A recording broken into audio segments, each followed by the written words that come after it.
suppose you're all worried about the number of pages I've got in my hand here. I think Ian should start bringing in breakfast. Thank you so much for this honour. In fact, I'm humbled by it. In fact, the introductions by the various people on the video and by Ian elevates me far and above my station and my abilities. I think in all seriousness that I'm accepting this award, not on behalf of myself and my family. I'm accepting this award on behalf of all those that participated and participate in the development of the IFSC. I may be the person that have thrown in the ball at the start, but it's all the hundreds and thousands of people that continue to innovate and develop the Irish Financial Services Centre. And as Michael Buckley said, it is not a centre. It encompasses the island of Ireland. And I think it's a great reflection on the people of Ireland that in difficult times, after one of the greatest financial crises that we've had since 2007, that we've continued to grow and our reputation worldwide has enhanced. I would like to, this point in time, go back and record my appreciation, my thanks to a number of people that were instrumental in the early days. First of all, my old friends at NCB, who were absolutely stalwarts in assisting me in developing the concept. That's Michael Buckley, Michael Walsh, Eamon Rothwell, Kevin Barry, Joe Durkin, Padraig O'Connor, Dermot O'Brien, Pat McArdle. And then you have the IDA in Padraig White, David Hanna. You have Mark Kavanagh, John Mackay, the Custom Stocks Development Authority. You've had a great Padraig O'Higgins, one of Ireland's great civil servants. If we had many Padraig O'Higgins, we would not have been the province we have today. Our wonderful Minister of Finance at the time, Ray McSherry, the enforcer, Mac the Knife as he was known. And it was a team event. But as we all know, there are three stages of new ideas. First one is it can't be done. Second, it probably can be done, but it's not worth doing. And thirdly, I knew it was a good idea all along. Duncan was talking about serendipity. Well, I think the story of the IFSC is a little bit serendipitous.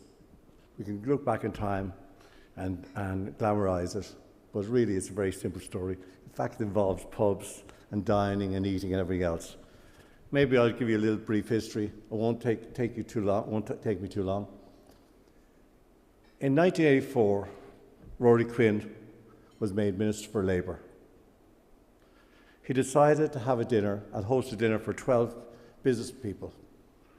I was one of the people that he selected. Really don't know why. I suspect it was my accountant trying to do me a favour at the time for being along to a ministerial dinner. But anyway, we had this dinner in the Shelbourne, and Rory Quinn made the statement. He said, first of all, there's no such thing as a free dinner. Second of all, we can't increase taxes anymore, and we have to look at ideas about generating revenue. So he asked everybody around the table for any of their ideas or concepts. And came to my turn, and all I knew a little bit about was financial service technology. And I outlined my ideas and thoughts about an opportunity for Ireland to create a financial services centre. Felt we had first of all, we had the talent, because all of you are the talent. And we had the talent then, and we'll have the talent in the future. Second of all, we're in the ideal time zone, and English is the language of commerce, of financial commerce at least. Thirdly, we'd skipped a few generations of analogue telecommunications, and we've gone straight to the digital age. and we had very modern telecommunications by any standards in Europe. And lastly, we had an ability to attract global financial firms.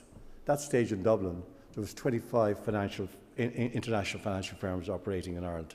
So, as you usually do after dinner, we all adjourned to Kitty O'Shea's, and driving that evening on my way home,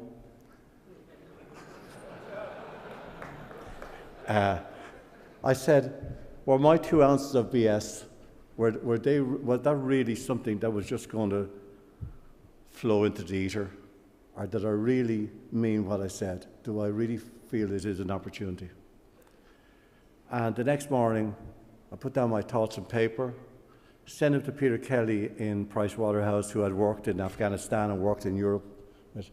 And Peter came back to me and said, I believe there's an opportunity. I met with Rory Quinn, and Rory Quinn agreed that we would commission Coopers and Lybrand to carry out a feasibility study, which they did. That feasibility study was carried out at a cost of $375,000. The amount I remember really well because it was the profits in 1985 of NCB, and we had to contribute half that amount of the study. The other half was funded by the YEA and Niall Green. And I was reminded many times by some of my colleagues in NCB that 178,000 or 180,000 bought a lot of gin and tonics. At any event, I met and produced a report to Rory Quinn. Rory looked at it, he thought it was a good idea, gave it to his civil servants, and as some civil servants do, they buried it in a drawer. And that was quite frustrating for all of us that believed that there was an opportunity for Ireland. As you would do when you're frustrated about something, you leave off steam in a pub. So I left off my annoyance with the civil service in Scruffy Murphy's. And part of my audience was PJ Maher and Paul Kavanagh, and they listened to me, and then they decided that they should introduce me to Charles Haughey. That event took place in New York, and I met with Charlie Haughey, and we discussed the Irish economy, we discussed the setting up the NTMA, we discussed the International Financial Service Centre. For anybody in this room that ever met Charles Haughey, you can say many things about him, but one thing you have to say about him, he was an extremely intelligent and bright man. And he saw the opportunity readily.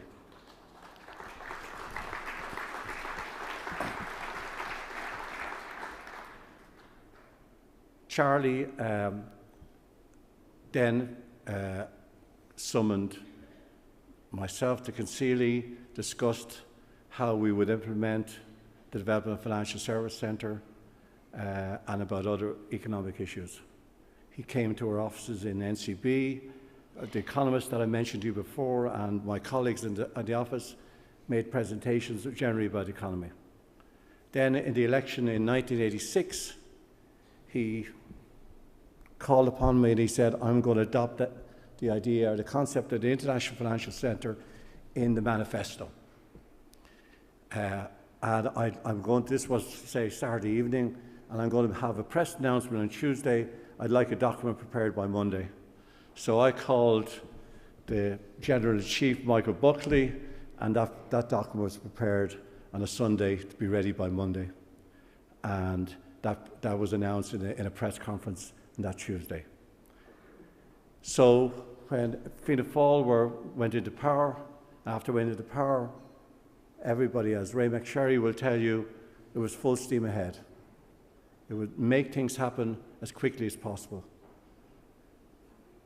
So Charlie called me and he said to me, what steps do you want to take to ensure that the Financial Service Centre is going to be a success? I said, well, it has to be a public and private partnership. We've got to get the leaders from the financial sector, we've got to get the leaders from your department, the secretaries of your department, secretaries of finance, secretaries of industry and commerce, secretaries of justice, and so on.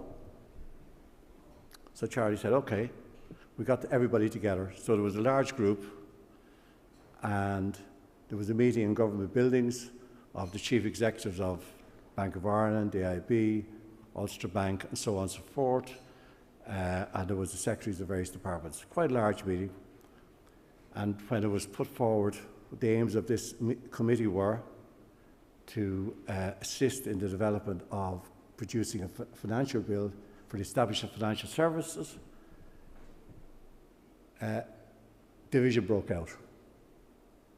Bank of Ireland wanted the benefits to accrue in Baggot Street, AIB wanted the benefits to accrue in Ballsbridge, Department of Finance felt there would be dilution in the tax take, and so on and so forth.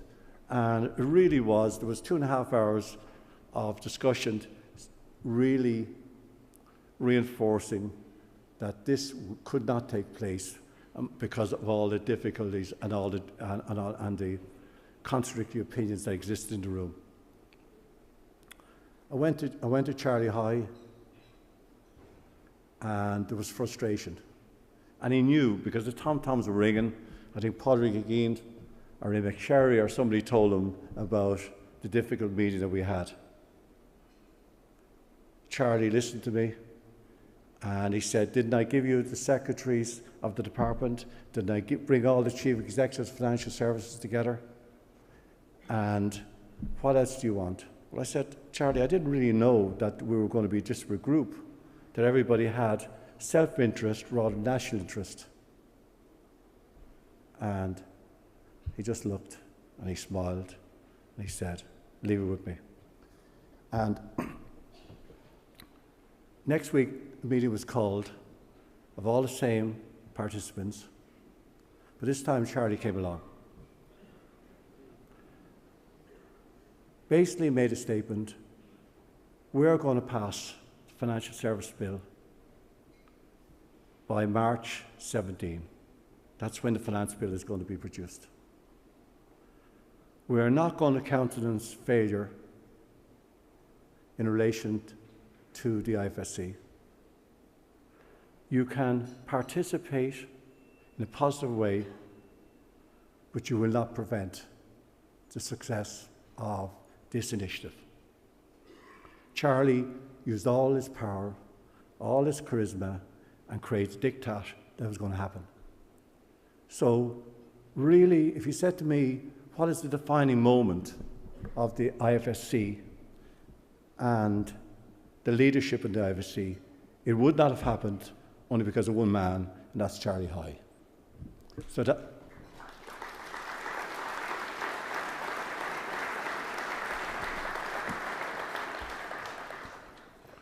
that really is why I'm really here as a trustee on all your behalfs for all the people that work in the IFSC throughout the country. I'm very proud to be your trustee. I'm very proud to have participated in such an enterprise as the IFSC. And I congratulate Business and Finance and KPMG and all the other sponsors for these awards. I congratulate all the fellow honorees and companies. And I would like also to take this opportunity to thank all those that placed a lot of faith in me throughout the years. And I would also like to say I have faith in Ireland and Irish people that we will restore our prosperity to take care of all. Thank you.